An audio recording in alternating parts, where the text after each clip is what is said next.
Hello and good afternoon, everybody. Free State Patriots, thank you for putting this event on today. We really appreciate your time and effort, and I think we all appreciate that. So, again, my name is Robert Coblentz. I live in Washington County, Williamsport. I was born and raised here in Frederick County.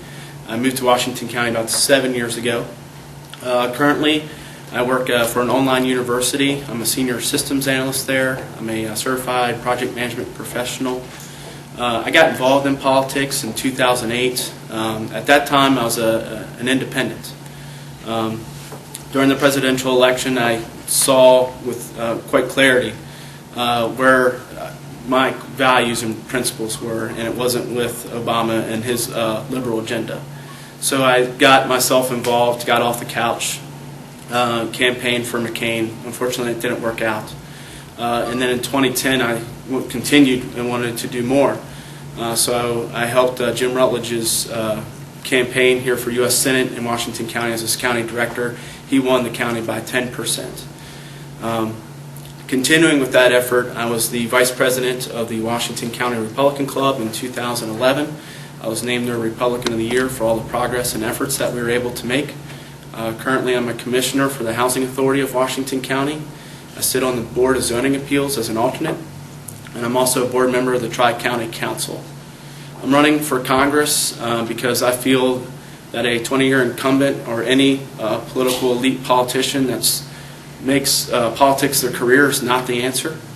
I have quite concern with the elite agenda, and I have zero tolerance for their continued assault on our Constitution. And I'm being flagged with time. And I just want to take a stand for what's right, and you can visit my website at standwithrobert.com. Thank you. I think from a scale of 1 to 10, it's a 100. It is. It's insane. As Joe alluded to, it's about $16 trillion in debt total.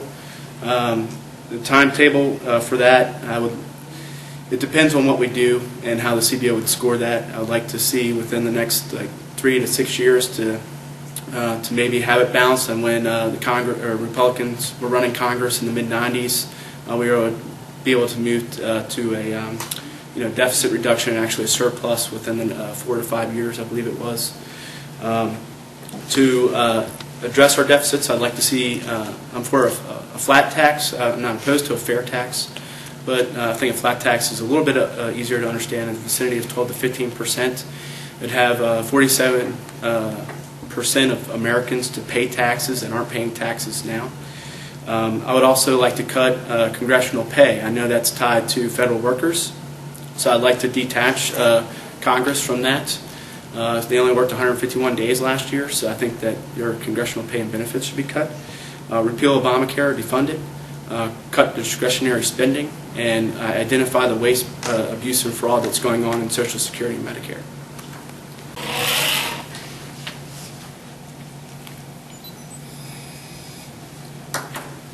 Okay, thank you very much. The housing and financial collapse, why it happened, is because you have representatives like Barney Frank drafting legislation to force banks to lend money to people who can't afford those loans.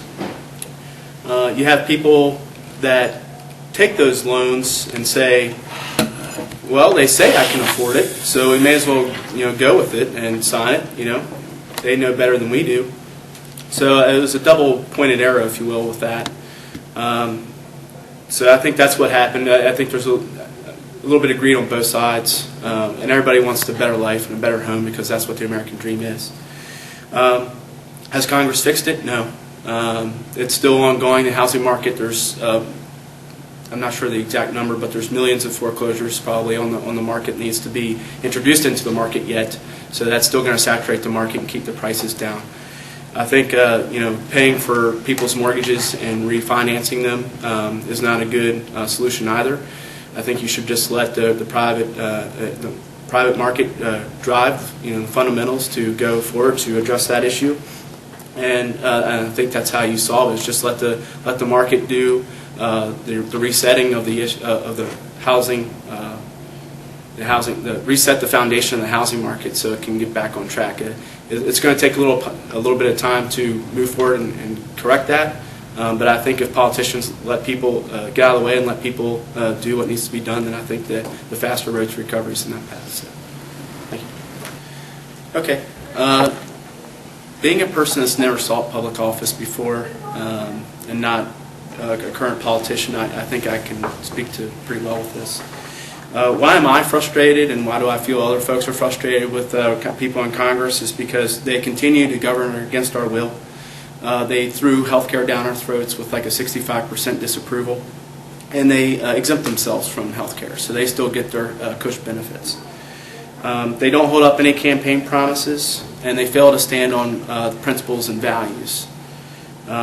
They also have insider trading issues. They can't manage themselves. They can't hold themselves to a high standard of ethical decisions.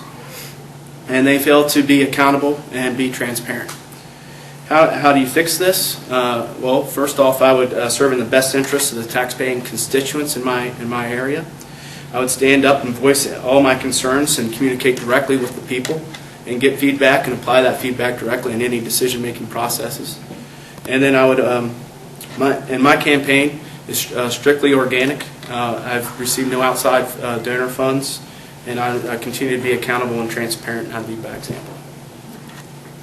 For national security, one of the things that you don't do is cut your nuclear arsenal by 800%, which is Barack Obama's proposed to do.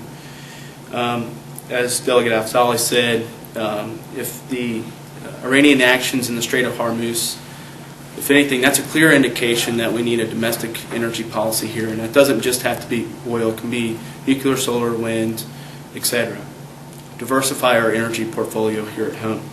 But on my website, standwithrobert.com, I have 5 reasons why to love the Keystone Pipeline, and that's because it's privately funded. I'll give you 3. Privately funded, creates 850,000 barrels of oil per day, and it creates immediate 20,000 jobs. Another issue with national security is illegal immigration. If we don't know who's in our country and what their intentions are, that's a sincere security risk. That's a great question. Yes, it is hard out there to find a job, especially today. But some folks can find a job, but they can't find a job that's going to pay them what the unemployment benefits are going to pay them. So they get paid more money to do whatever they do that's not being employed.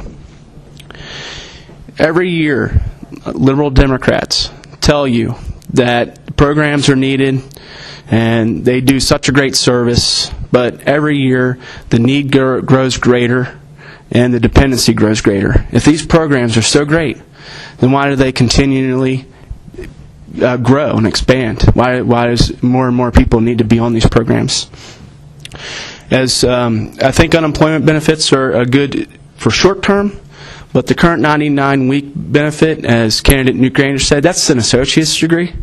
So, let's be proactive. Let's do something and put yourself in a position to be able to be marketable for employment. First, you have to know that FICA is not a tax, it's a contribution, and you're contributing funds from your paycheck into Social Security. That's your money. And Social Security is projected to dry up by the year 2037. So by the time I retire, I'm not going to see any Social Security funds. I want to continue payments to the working folks that are close and near to retirement age because, as Delegate Afzali said, we made a promise to them. They expect those funds. It's their money. They should get their money.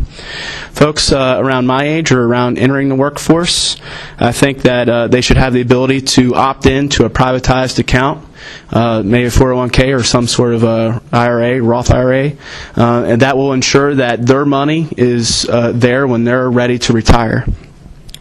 Obamacare takes $500 billion from Medicare, and that is certainly an issue that we need to address by either repealing Obamacare or defunding Obamacare.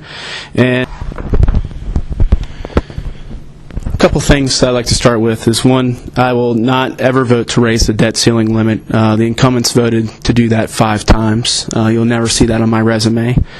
I will not serve more than 3 terms consecutively or total. I believe in term limits. I say what I believe. I say what I mean. I am accountable. I feel that I have a high level of integrity. I would also work to repeal the No Child Left Behind. Congressman Bartlett did not vote for that.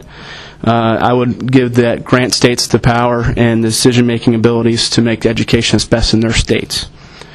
I am a working American. I work, like I said, to start this day. Is that I work as a project manager, senior systems analyst. I understand everyday Americans because I live it every day. I see what's going on every day.